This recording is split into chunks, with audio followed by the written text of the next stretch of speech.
Opinion Muridkes funeral lays bare Pakistan's state terror nexus. The funeral of Lashkar-Taiba-led terrorists in Muridkes, Pakistan, in May 2025, following India's Operation Sindoor, has ripped apart the veneer of Pakistan's denials about its ties to terrorism. Visuals of coffins draped in the national flag, senior military officers in attendance, and a US-designated terrorist leading prayers have exposed a chilling reality: the Pakistani state's complicity in nurturing terror. This was no ordinary burial, it was a state-sanctioned spectacle glorifying jihadists killed in precise Indian strikes targeting terror infrastructure. The presence of army personnel, police, and civil bureaucrats alongside Let's Hafiz Abdul Rauf, a figure long linked to anti-India operations, confirms what India and the global community have alleged for decades. Pakistan's government, military, and inter-services intelligence ISI are deeply intertwined with terrorist outfits like Let and Jaish-e Mohammed. Gem. Operation Sindoor, launched in response to the April 2025 Pahalgam attack that killed 26 civilians, struck 9 terror camps, including Let's Muridkes headquarters, a hub for training operatives like Ajmal Kezab of the 2008 Mumbai attacks. Pakistan's claim that the strikes killed civilians crumbled as evidence of military involvement in the funerals surfaced. The brazen display of state support for terrorists raises questions about Pakistan's commitment to counter-terrorism and its role as a supposed ally in global security. This op-ed argues that the Muridkes funeral is a defining moment, exposing Pakistan's institutional backing of terrorism through 4 key revelations: the military's open endorsement, the ISIS logistical support, the government's duplicity on the global stage, and the societal normalization of jihadist ideology. These elements demand a re-evaluation of international policies toward Pakistan, a state that continues to destabilize the region while evading accountability. In the presence of uniformed Pakistan Army personnel at the Muridkes funeral, carrying coffins and saluting fallen Let operatives, is a stark admission of the military's alignment with terrorist groups. Reports indicate senior officers, including those from Punjab's police, attended the funeral of terrorists like Kari Abdul Malik and Abu Jandal, killed in India's strikes. This was not a covert gesture but a public spectacle, with coffins wrapped in Pakistan's flag and state honours bestowed. Such actions contradict Pakistan's official stance of cracking down on terror groups under international pressure, like the Financial Action Task Force FATF mandates. The military's participation signals institutional approval, emboldening groups like Let to operate with impunity. Historically, the army has shielded figures like Hafiz Saeed, Let's founder, who, despite a nominal imprisonment, continues to influence jihadist networks.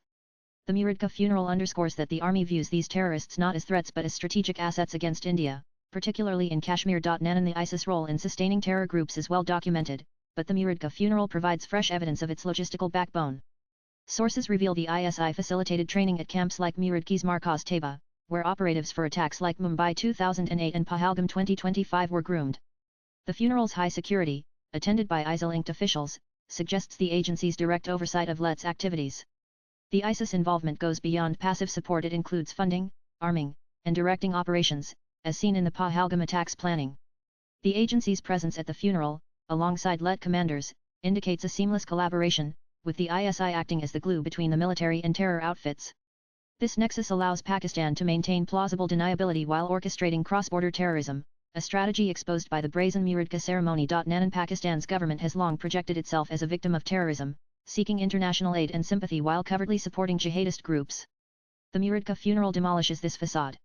While Islamabad denied involvement in the Pahalgam attack and claimed civilian casualties in India's strikes, the state honours accorded to terrorists reveal a different truth. The government's failure to condemn the funeral or arrest Hafiz Abdul Rauf, a globally sanctioned terrorist, exposes its complicity.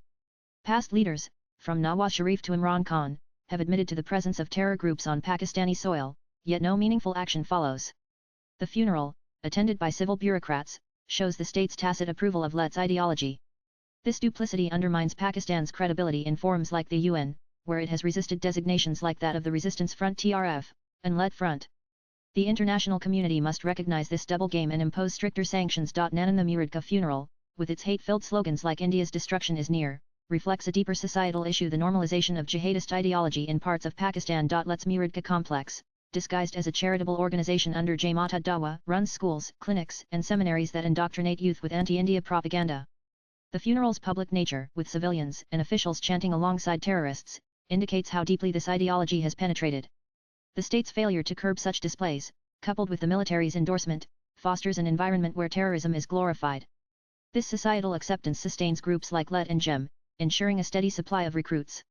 The Muridkes event is a wake-up call for Pakistan's civil society and the global community to address this ideological rot, which threatens regional stability. The Muridkes funeral is a damning indictment of Pakistan's state-sponsored terrorism. It lays bare the military's endorsement, the ISIS operational role, the government's hypocrisy, and the societal embrace of jihadist ideology. These revelations demand a robust international response, tighter sanctions, FATF blacklisting, and diplomatic isolation to pressure Pakistan into dismantling its terror infrastructure. Swipe left for next video. India's Operation Sindoor was a precise strike, but it also exposed the need for a broader strategy to counter Pakistan's proxy war. The global community, particularly the US and UN, must act decisively, recognizing Pakistan not as an ally but as a state that glorifies terrorists with state honors. Failure to do so risks further emboldening a nation that thrives on chaos. The Muridkes funeral is not just Pakistan's shame, it is a challenge to the world's resolve against terrorism. Accountability must begin now. The author teaches journalism at St. Xavier's College Autonomous, Kolkata. His handle on X is Sayantan_GH. Views expressed in the above piece are personal and solely those of the author. They do not necessarily reflect NEWS18's views. Latest blogs.